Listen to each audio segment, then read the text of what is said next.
नमस्कार. आजच्या या विश्लेषणात आपण थेट मुख्य विषयाकडे वळूया. कल्पना करा, सम्राट चंद्रगुप्त मौर्य एका नदीकिनारी बसलेत, अत्यंत उदास आणि पूर्णपणे थकून गेलेले. ते त्यांचे गुरु आचार्य चाणक्य यांच्यासमोर कबूल करतात की गुरुदेव, समोर ध्येय अगदी स्पष्ट आहे, पण आता काहीच करण्याची ऊर्जा उरलेली नाहीये. सतत मेहनत करण्याची इच्छाच होत नाहीये. खरं तर ही अशी एक अवस्था आहे जी मानवी जीवनात कधी ना कधी प्रत्येकाला अनुभवायला मिळतेच. मग इथे एक मोठा प्रश्न निर्माण होतो. ध्येय तर निश्चित आहे, मग तरीही ती प्रेरणा, तो उत्साह अचानक कमी का होतो? यावर चाणक्यांनी अतिशय शांतपणे हसून उत्तर दिलं. ते म्हणाले, जेव्हा मनात असा विचार येतो ना, तेव्हा सरळ समजून घ्यायचं की आपलं ध्येय कमकुवत आहे आणि त्याला आणखी मजबूत करण्याची गरज आहे. इथेच ते यशाचं एक सर्वात मोठं रहस्य उलगडतात. चाणक्यांच्या मते, जर खरोखर यशस्वी व्हायचं असेल तर कधीही रिकामं बसू नका. हे रहस्य ज्याला समजलं त्याला यशाच्या शिखरावर पोहोचण्यापासून कोणीही रोखू शकत नाही. तर आजच्या या विश्लेषणाची रूपरेषा कशी असेल ते थोडक्यात पाहूया. आपण सुरुवात करणार आहोत एका प्राचीन आणि रंजक कथेपासून. त्यानंतर यशाचे 3 मुख्य स्तंभ आपण समजून घेऊ. ते म्हणजे आंतरिक मानसिकता, बाह्य कृती आणि आपला निरंतर विकास. आणि शेवटी आपल्या सक्रिय वेळेचे खरे मूल्य काय असते ते पाहूया. चला तर मग the tale of the lazy gardener म्हणजेच एका आळशी माळ्याच्या कथेपासून सुरुवात करूया. हा एक अतिशय महत्वाचा इशारा आहे. रामलाल नावाचा एक माळी होता. कुटुंब मोठं आणि डोक्यावर कर्जाचा भला मोठा डोंगर. वसंत ऋतू आला तेव्हा त्याने विचार केला की यंदा जोरदार शेती करू आणि सगळं कर्ज फेडून टाकू. शेतात बी पेरलं गेलं, थोडीफार मशागती झाली. पण त्यानंतर मात्र त्याच्या आयुष्यात एका गोष्टीने प्रवेश केला, तो म्हणजे आळस. आता काळ कसा पुढे सरकतोय ते पहा. वसंत ऋतूत बी पेरलं तर गेलं, पण जसजसे महिने उलटून गेले पिकांकडे पूर्णपणे दुर्लक्ष झालं. रामलालला वाटलं आता निसर्गच काय ते करेल. पाऊस पडेल, ऊन मिळेल आणि पीठ आपोआप वाढेल. हा महाशय घरी जाऊन आरामात झोपू लागला. थोडक्यात सांगायचं तर त्याने स्वतःचं भविष्य आणि शेती दोन्ही पूर्णपणे निसर्गाच्या हवाली करून टाकलं. आता इथे निष्क्रियता आणि सक्रिय कृती या 2 गोष्टींमधला फरक अगदी स्पष्ट दिसतो.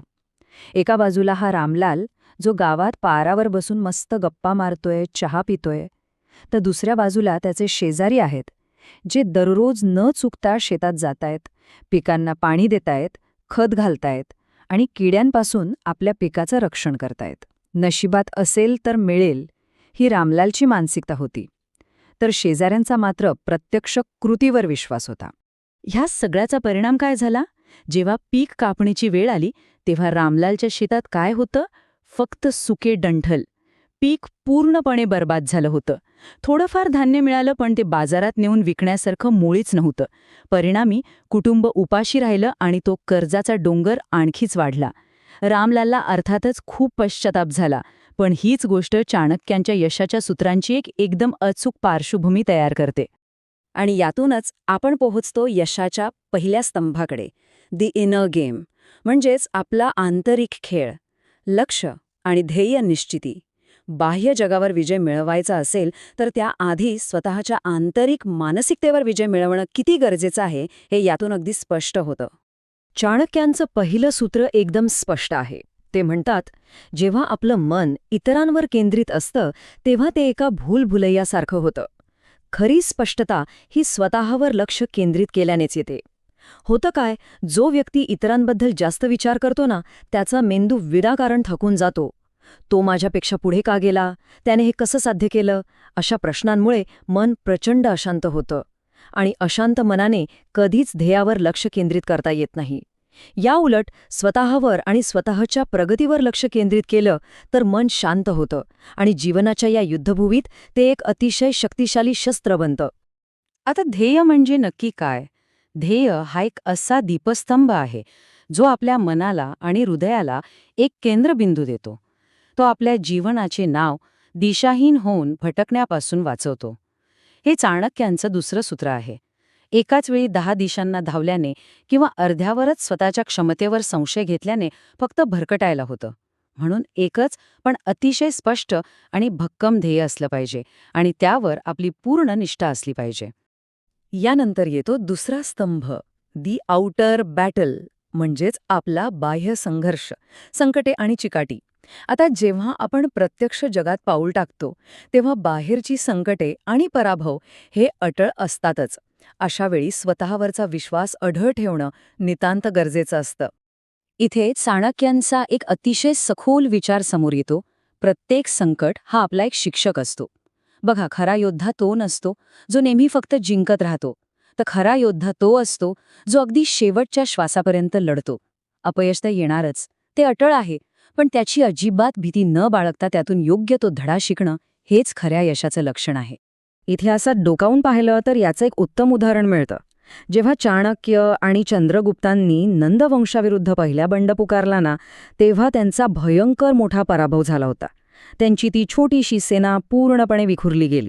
पण तरीही त्यांनी हार मानली नाही. त्यांनी शांतपणे त्यांच्या पराभवाचं आणि कमकुवतपणाचं विश्लेषण केलं. नवीन रणनीती आखली, स्थानिक जमातींना सोबत घेतलं आणि अखेर नंदवंशाचा समूळ नाश करून एका भव्य मौर्य साम्राज्याची स्थापना केली. हीच ती चिकाटी जी संकटांना यशाची शिडी बनवते. आता वळूया तिसऱ्या स्तंभाकडे, द परपेच्युअल इंजिन, म्हणजेच आपला निरंतर विकास. हा स्तंभ यशाची दररोजची यंत्रणा कशी असावी ते दर्शवतो. यात दोन गोष्टी अत्यंत महत्त्वाच्या आहेत. एक म्हणजे अखंड शिस्त आणि दुसरं म्हणजे सतत काहीतरी नवीन शिकण्याची प्रवृत्ती. चाणक्यांचं हे चौथं सूत्र अतिशय व्यावहारिक आहे. कधीही शिकायचं थांबू नका. शिकण्याचे मुख्यत्वे 3 मार्ग आहेत. पहिलं म्हणजे पुस्तके, जी इतरांच्या अनुभवातून आपल्याला खूप काही शिकवून जातात. दुसरं म्हणजे माणसं. लक्षात ठेवा, प्रत्येक व्यक्ती हे एक चालतं फिरतं विद्यापीठ असतं. प्रत्येकाकडून काहीतरी नक्कीच शिकण्यासारखं असतं. आणि तिसरं म्हणजे आपल्या स्वतःच्या चुका, ज्या आपल्याला जीवनातील अत्यंत महत्त्वपूर्ण आणि अगदी वैयक्तिक धडे देऊन जातात.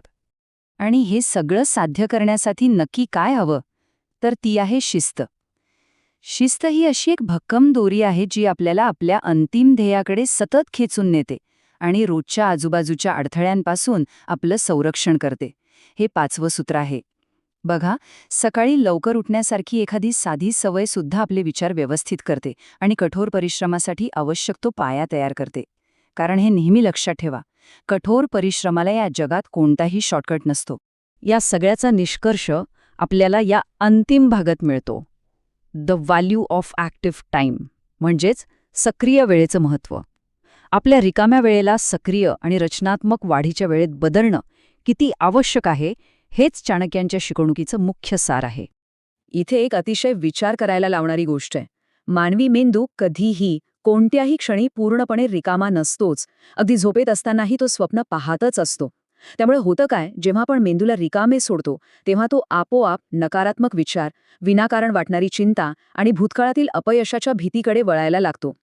म्हणूनच त्याला अगदी जाणीवपूर्वक एखाद्या सकारात्मक दिशेने वळवणं अत्यंत आवश्यक असतं. म्हणूनच तो मोकळा वेळ असाच वाया घालवण्यापेक्षा तो सत्कारणी लावण्यासाठी आपल्याकडे अनेक मार्ग उपलब्ध आहेत. जसं की कोडिंग किंवा नवीन संभाषण कौशल्य यासारख्या नवीन गोष्टी आपण शिकू शकतो. सकारात्मक ऊर्जा वाढवण्यासाठी शांतपणे निसर्गाचं निरीक्षण करता येतं, एखादा नवीन छंद जोपासता येतो किंवा भविष्यासाठी मनातल्या मनात संवाद आणि योग्य ते नियोजन करता येतं. यामुळे एक नवीन ऊर्जा मिळते आणि आपला वेळही सत्कारणी लागतो. आजच्या या विश्लेषणाचा शेवट चाणक्यांच्या या एका अंतिम सत्याने होतो. वेळ हा सर्वात मौल्यवान दागिना आहे. त्या आळशी माळी रामलालसारखं वागणं तर नक्कीच टाळायला हवं. एका खऱ्या यशस्वी व्यक्तीचं मन दररोज नवीन कौशल्य विकसित करत असतं, कारण वेळ हीच जीवनातील सर्वात अनमोल संपत्ती आहे आणि तिचं रक्षण करणं ही एक अत्यंत महत्त्वाची गोष्ट आहे. आता जाता जाता एक अतिशय महत्त्वाचा आणि विचार करायला लावणारा प्रश्न. आपल्याला मोकळा मिळालेला पुढचा 1 तास आपण कसा घालवणार आहोत? तो असाच वाया जाऊ देणार आहोत की त्याचा उपयोग स्वतःचं एक वैयक्तिक साम्राज्य उभारण्यासाठी करणार आहोत? यावर नक्की विचार करा. चला तर मग हे विश्लेषण इथेच थांबूया. पुन्हा भेटूया अशाच एका माहितीपूर्ण सत्रात.